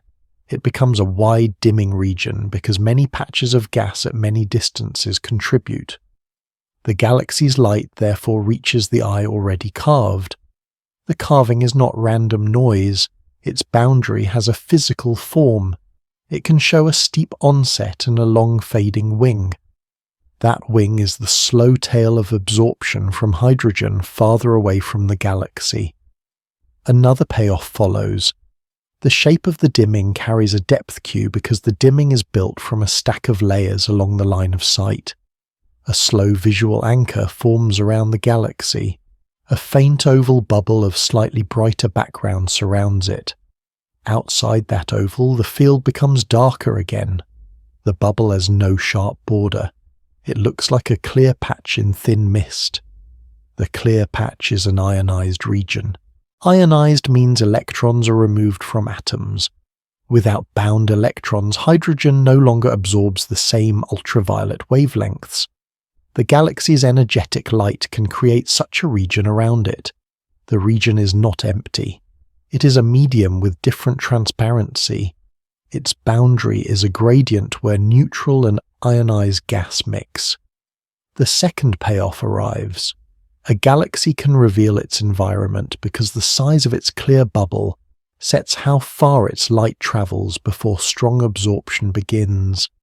An everyday analogy carries the feeling without strain. A lantern behind a thin curtain can create a bright oval on the fabric. The bright oval fades toward the edges as the fabric thickens or folds. Outside the oval, the room looks darker again. The lantern does not change the room's air. It changes what can be seen through a layer. In the same way, ionized bubbles change what can be seen through intergalactic gas. The bubble does not remove matter. It changes the matter's ability to absorb. A calm scale shift follows. The absorbing process happens in atoms. Atoms are smaller than any speck of dust, yet the bubble can span millions of light years. The same rule links both scales. A change in electron binding changes absorption. Absorption changes what wavelengths survive. Surviving wavelengths set which eras and which regions remain visible. Another payoff settles. Transparency is not a simple switch. It is a spatial pattern with boundaries and gradients, and those shapes affect the apparent census of distant galaxies. A second visual anchor arrives as a ribbon of faint galaxies along a filament. Each galaxy shows a slightly different dimming edge. Some edges begin closer to the core, some begin farther out, some show a smooth taper, some show a more abrupt drop. The differences suggest patchiness. Reionization is the era when much of intergalactic hydrogen becomes ionized. It does not happen everywhere at once. It proceeds in bubbles that grow and overlap. Near active regions, bubbles merge into larger clear zones. Far from those regions, neutral gas persists longer, and the dimming begins sooner. This patchiness is not a minor detail. It is the geometry of a phase change spread over cosmic distance. Another payoff follows. The true scale of the universe includes the scale of its transitions, because the medium between galaxies changes state across enormous connected regions. One number can anchor the time without strain. Reionization is largely complete by about 1 billion years after the universe begins. 1 billion seconds is about 30 years. The comparison keeps the difference gentle.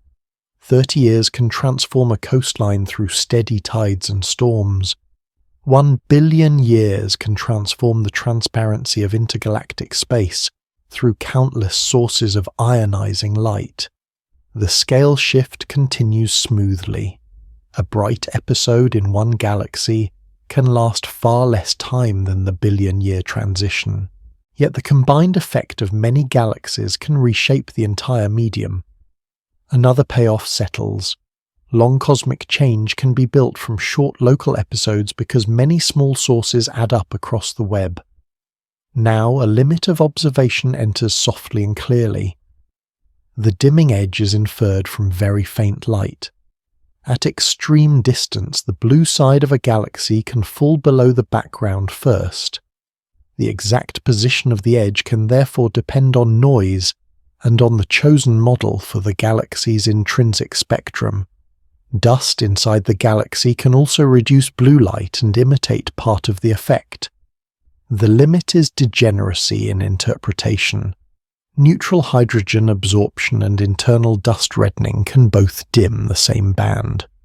Separation requires careful assumptions and repeated patterns across many objects. The geometry of bubbles also adds uncertainty. A galaxy inside a larger bubble can show a weaker dimming edge than a similar galaxy in a smaller bubble. Without knowing the bubble size directly, the neutral fraction along the path is not uniquely determined. Another payoff follows. The absorption edge is a strong clue, yet it is not a single number. It is a family of shapes that must be read as context, not as a solitary measurement. The visual returns to the bubble boundary. Along the boundary, faint scalloped ridges appear like overlapping arcs. Each arc has a brighter rim and a softer interior. The rim suggests a thin region where neutral gas accumulates as ionization fronts advance. The front is not seen as a moving wall. It is seen as a change in transparency across a boundary layer. The boundary is thick, not razor-thin. It has a gradient because density varies, and because radiation arrives unevenly. In that region, light behaves as a probe. It reveals the boundary by showing where absorption returns and where it stays suppressed. Another payoff settles. The medium between galaxies is not a passive backdrop. It is an evolving filter with edges, thickness, and patchwork structure. The section eases outward again to the cosmic web. Filaments host more galaxies and more ionizing light. Voids host fewer.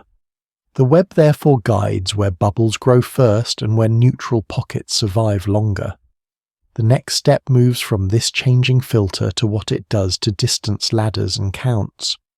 When the filter is understood, the apparent scale of the universe becomes steadier and less biased by what light is allowed to pass.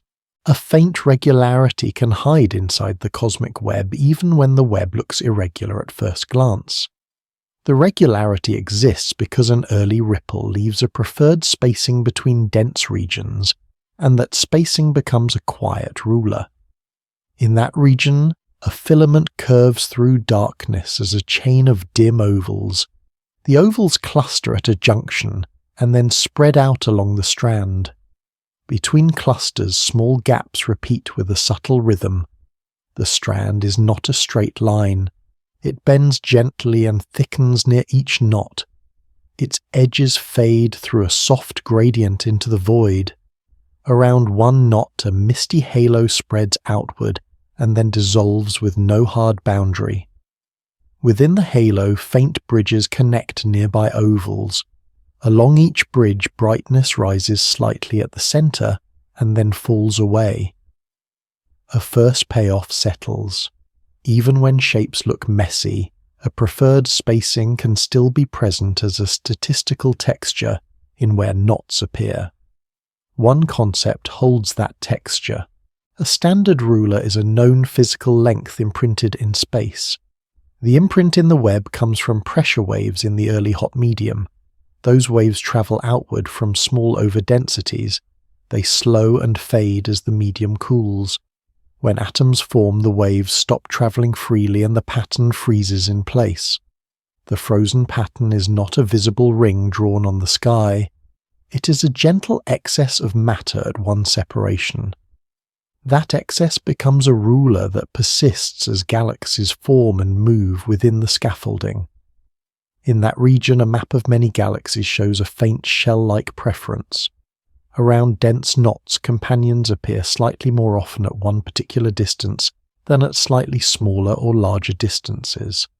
The second payoff arrives. A ruler can be present without a visible stick because the ruler is encoded as a repeatable spacing in the distribution. A slow visual anchor forms as a broad ghostly ring around a bright junction. The ring is not a perfect circle. It is an oval bias in the probability of finding neighbours. The ring edge is soft. It thickens where the filament network is denser and thins where voids cut into it. The interior of the ring is not empty. It holds other knots and bridges, yet the ring persists as a gentle ridge in density. The physical detail is subtle but concrete. A ridge is present as a gradient that rises and falls with radius. The ridge does not end abruptly. It tapers outward like a fading shoreline. The ruler scale can be about 150 million light-years, like the width of a large spiral galaxy, repeated thousands of times in a single quiet span. The number is not used for drama. It is used for calm orientation. If the same preferred separation appears in a nearby region and in a far region, then the geometry of space between them is constrained. A third payoff settles. Distance can be inferred from pattern spacing because expansion changes how a fixed length projects into angles and redshift intervals. Another concept enters and stays gentle. Gravitational lensing is bending of light by mass along its path. Lensing does not create light. It redirects it. It can magnify some regions and stretch shapes into arcs. It can also change apparent separations on the sky. In that region, a dense knot sits behind a faint smear of diffuse glow. Around the knot, several background ovals appear slightly curved. One arc is thin and bright at its center and softer at its ends. Another arc is fainter and broader. Between them a dark lane remains where background light is scarce. The arcs have clean inner edges and more diffuse outer edges. Their curvature is smooth, not jagged. This is a physical signature of bending. Light paths are deflected more strongly near the center of mass concentration. A small payoff follows. A mass concentration can act like a curved glass, changing the apparent map without changing the underlying pattern. This matters for rulers. If a standard ruler is measured in a region strongly affected by lensing, the apparent spacing can be stretched or compressed. The ruler itself is not altered in co-moving space. The projection is altered along that line of sight. The effect is often modest in most directions. Yet near dense knots it can be noticeable. The visual returns to the shell-like preference around a junction. Part of the ring passes near the lensing knot. In that segment the density ridge looks slightly thickened. The ridge also looks displaced. The displacement is not a sharp jump. It is a gentle shift in where the gradient peaks. Another payoff settles. A map can be corrected only when its distortions are understood, because lensing changes angles while leaving intrinsic lengths unchanged. The scale shift continues softly. On the smallest scale, lensing comes from how light rays pass near a mass. On the larger scale, the same bending accumulates across many gentle overdensities. The accumulated bending adds a small blur and a small magnification bias to distant counts. The cosmic web itself supplies part of the lensing field because filaments and knots are mass concentrations. This creates a feedback in interpretation. The web is mapped by light, and the web also bends that light. A calm limit of observation enters and stays specific. The ruler is detected statistically. It relies on large samples and on accurate separation measures. At extreme distance, faint galaxies drop below detection thresholds. The missing galaxies are not random. They are more likely to be missed in dusty regions and in dim halos. This can change the apparent contrast of filaments and voids. It can also weaken the ruler signal if certain environments are undercounted. Another limit is projection. True three-dimensional separations can be mixed when redshift estimates are broad or when absorption edges are uncertain. This smears the ruler along the line of sight. The limit is not a lack of concept. It is a limit in precision from incomplete sampling and blurred depth. Another payoff follows. A ruler does not fail when it is faint. It becomes more valuable because a faint imprint that persists across many conditions is hard for chance to mimic. The visual shifts to a wide void. The void looks smooth and dark at its center. Toward its rim, the background becomes slightly brighter as more halos overlap. Along the rim, faint strands connect like a lace border. The ruler scale does not live only in filaments. It also appears as a preferred separation across void boundaries. The same frozen ripple sets a gentle spacing between dense ridges, whether those ridges sit on a strand or on a void wall. The physical detail is a repeating thickness in the rim. Some segments are thicker marking ridgelines. Some segments are thinner marking gaps. The pattern is not periodic like a grid. It is a preference, not a metronome. Another payoff settles. The universe can be both web-like and measurable because randomness is layered on top of a few persistent scales.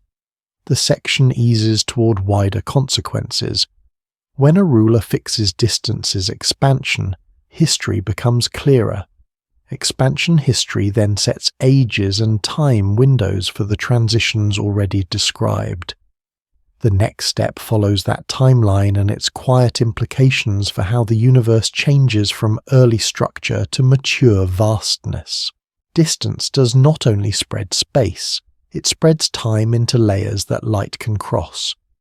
At this distance, the farthest glow belongs to an earlier universe, because the journey of light takes time.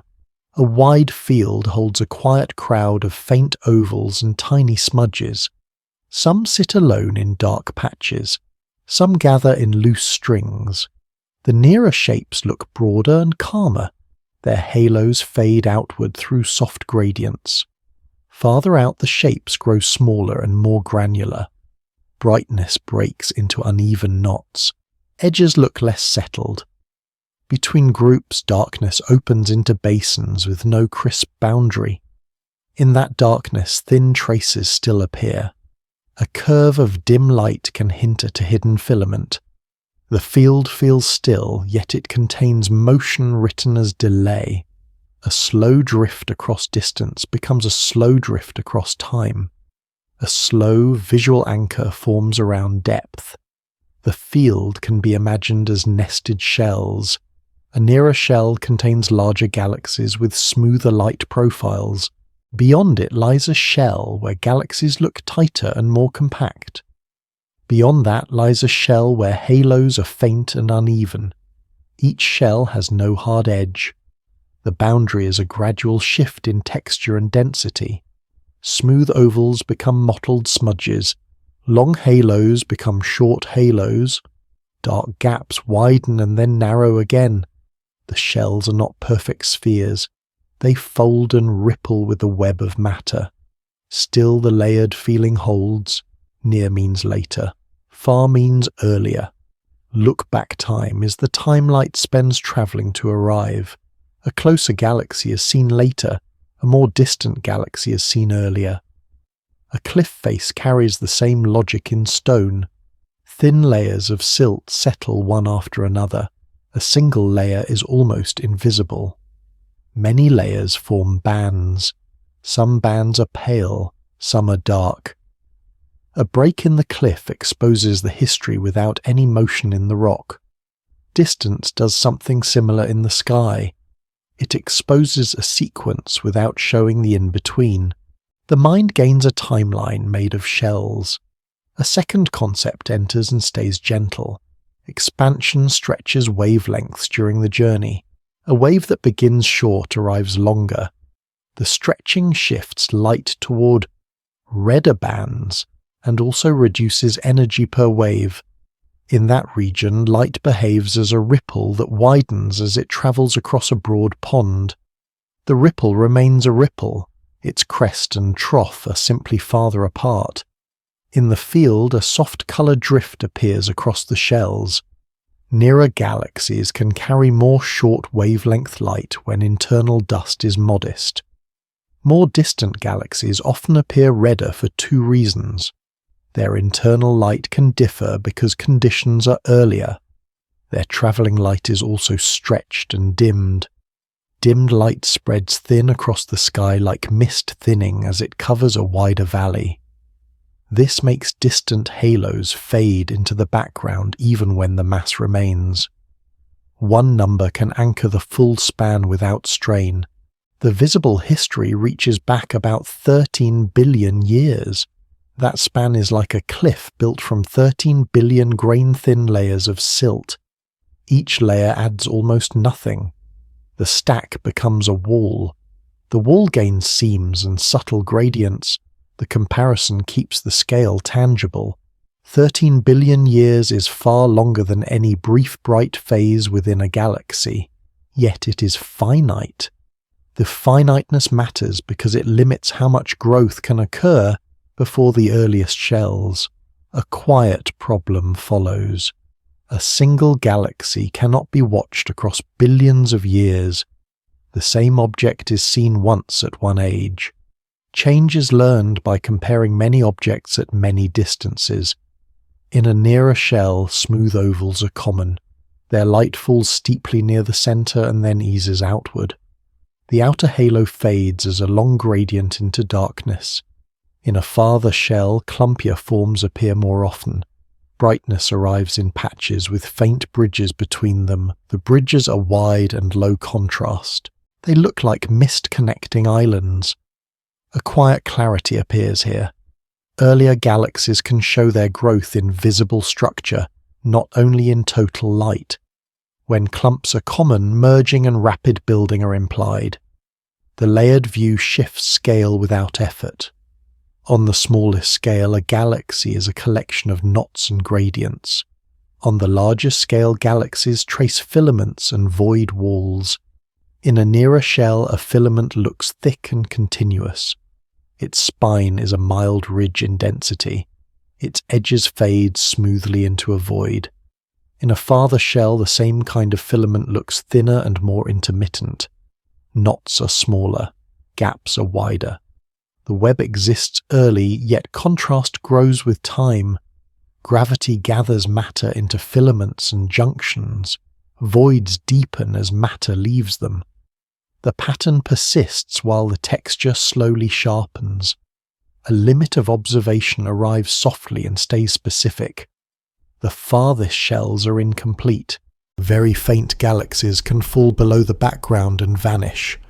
Absorption by intergalactic gas can remove parts of a spectrum and hide features that help place an object in time. Dust inside a galaxy can also reduce shorter wavelength light and imitate some reddening from distance. Resolution adds another limit. Small clumps can blend into one patch. Thin ring-like features can blur into a smooth glow. Two nearby knots can merge into one peak when the signal is weak.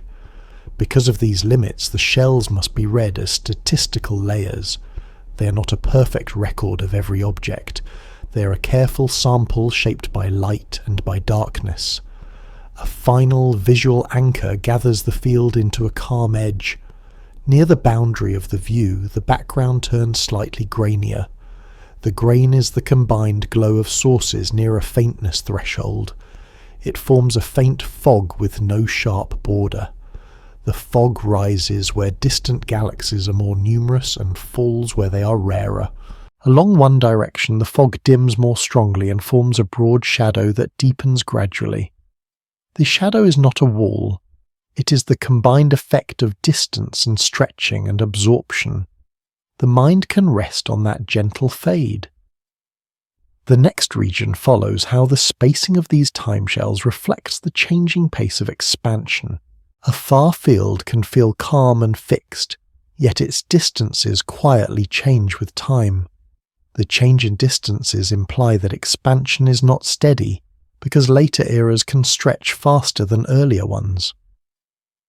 In that region, a faint background glow lies behind scattered galaxies. The glow is smooth at first glance.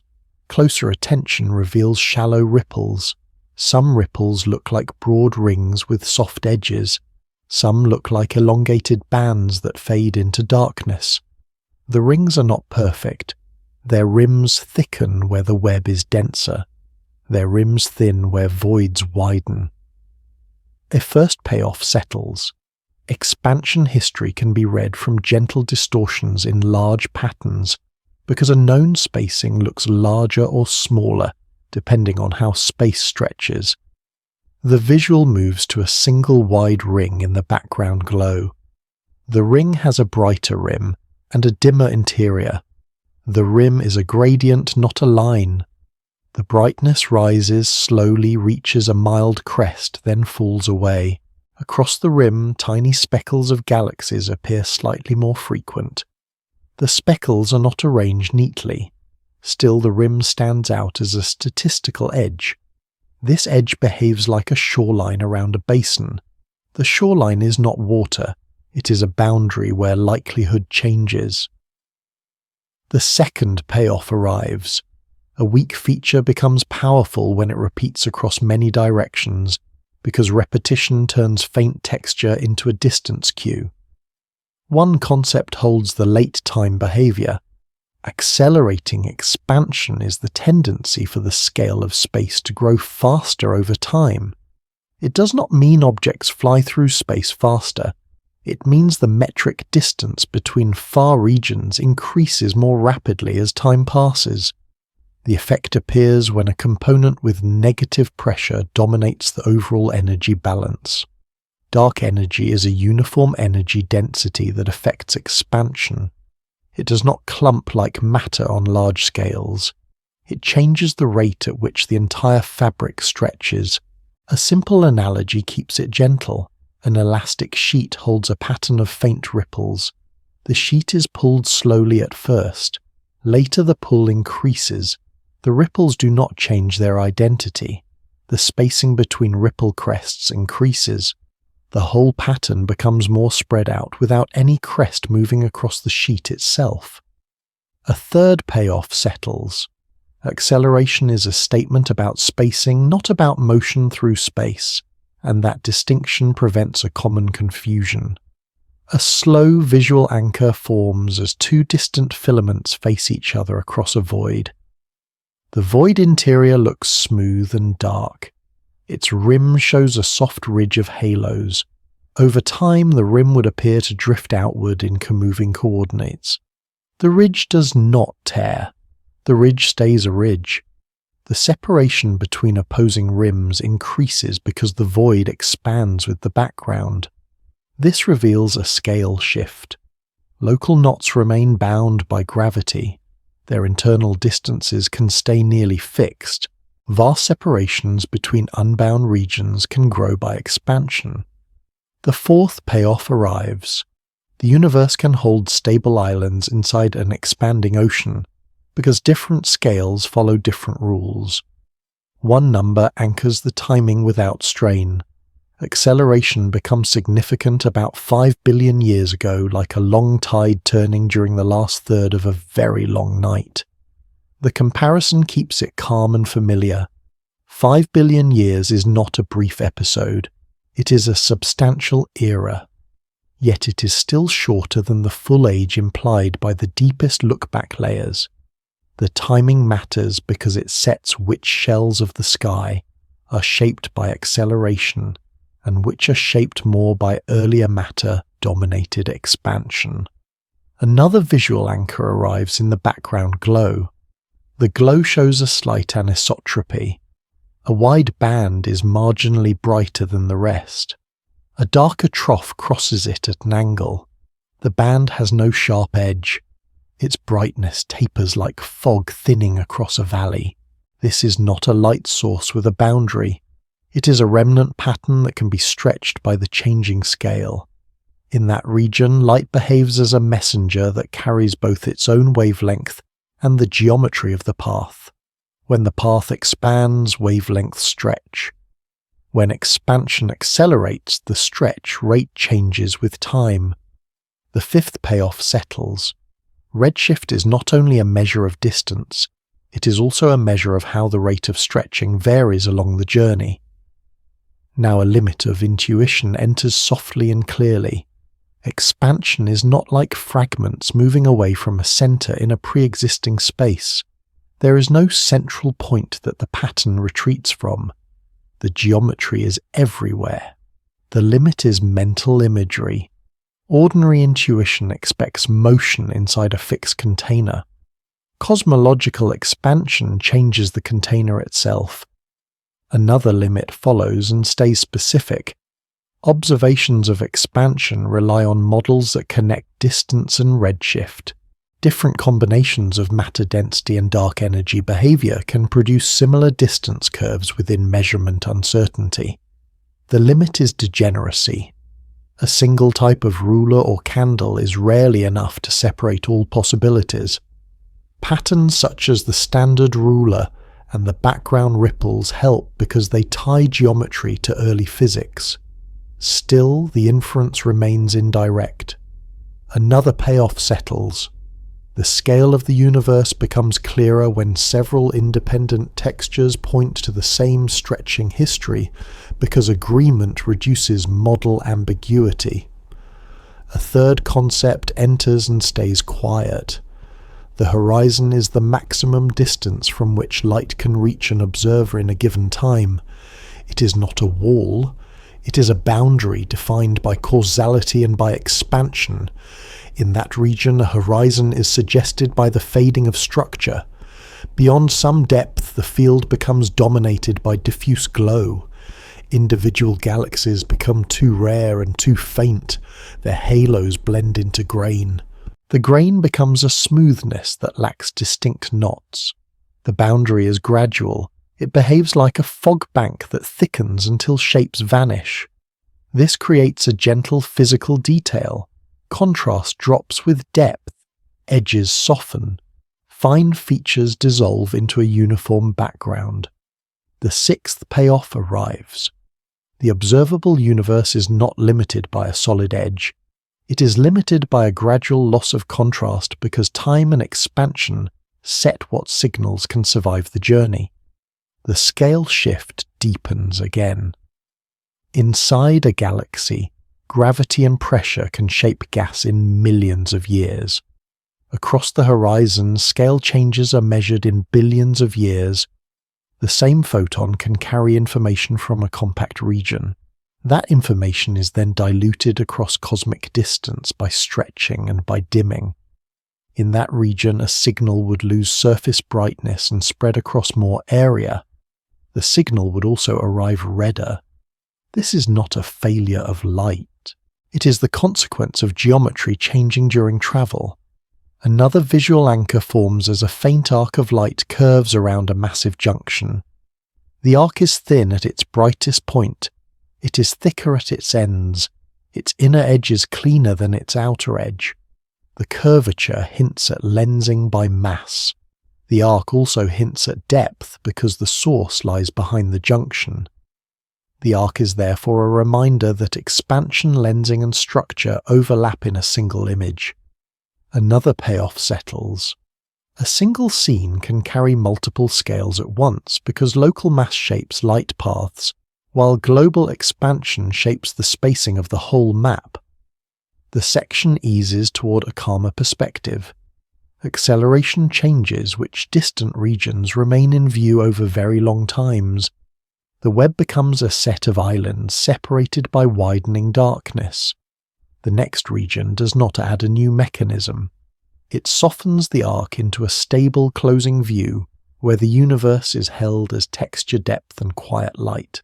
After the nearest starlight thins away, the universe keeps a softer kind of depth. The true scale appears because light arrives late and carries its travel in its colour. A faint galaxy hangs in a wide, dark field.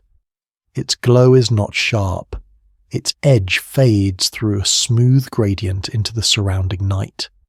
A narrow band cuts across part of the disk. The band is dust. Dust scatters light and blocks light. It leaves a quiet shadow with a slightly warmer tint along its rim. In that region, darkness is not an empty stage. It is a medium where faint light is filtered and delayed. Distance is not only far away. Distance is also earlier because light carries time inside the journey. A second concept enters with the short definition. Redshift is light stretched by expanding space. The stretching is gentle. It happens along the entire path. Each wave crest drifts farther from the next. The light slides toward longer colours. The consequence is quiet and useful. A redder glow is not a stain.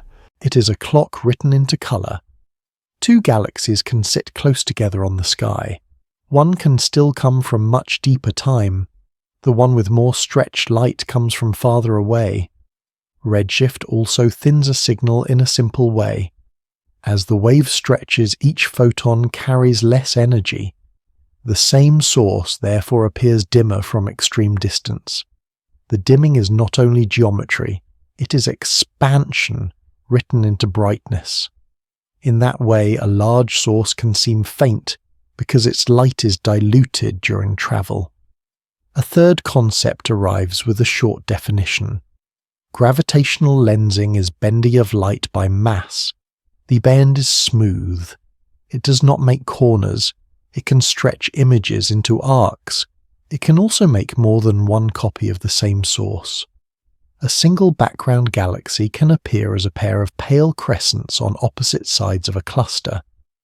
The crescents are not identical. One is brighter. One is thinner.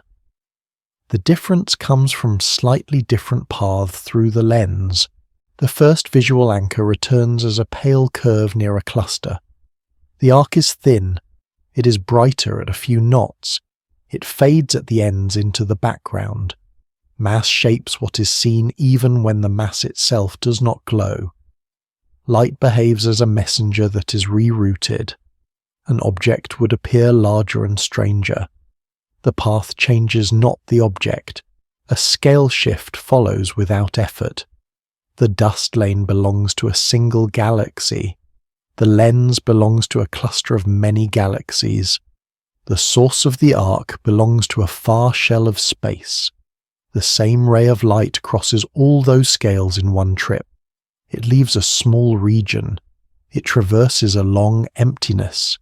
It passes by a large concentration of mass. It arrives as a distorted image with its colour stretched. At this distance, the universe looks less like a flat surface and more like layered rings.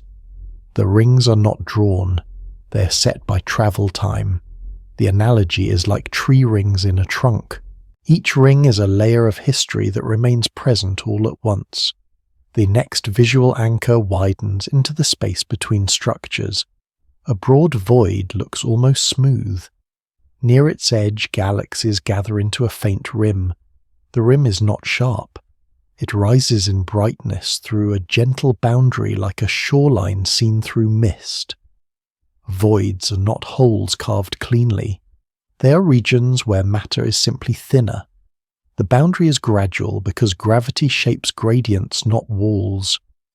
In that region, thin bridges connect bright knots. The bridges look like dim strands. They can be traced by a weak haze slightly brighter than the void itself. A background glow arrives behind everything. At large scale, it seems uniform. Cosmic background glow is ancient light from an early hot fog. It is not a point. It is a wash. It sits behind galaxies like a faint curtain. Across the curtain, faint mottling remains. The mottling is subtle. It marks small differences in density from long ago.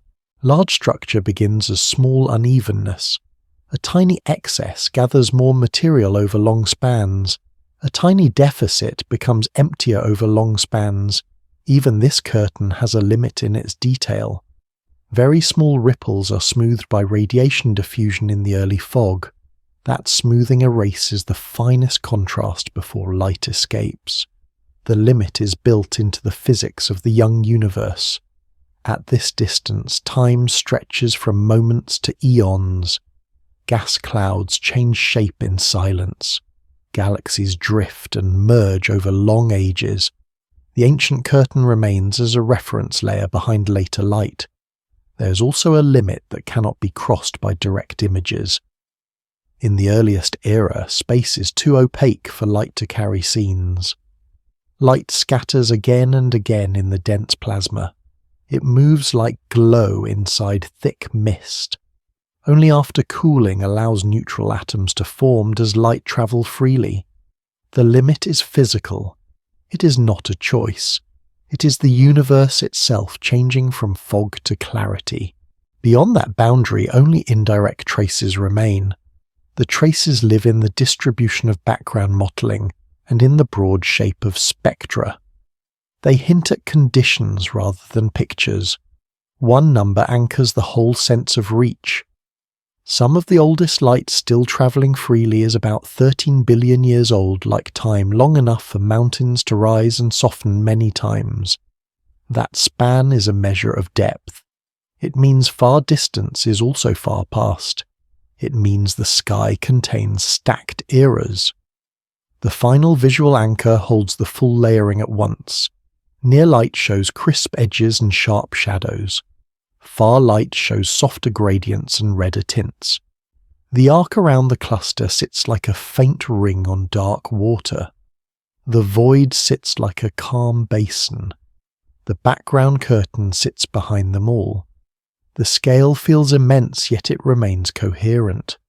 The rings of light widen into stillness.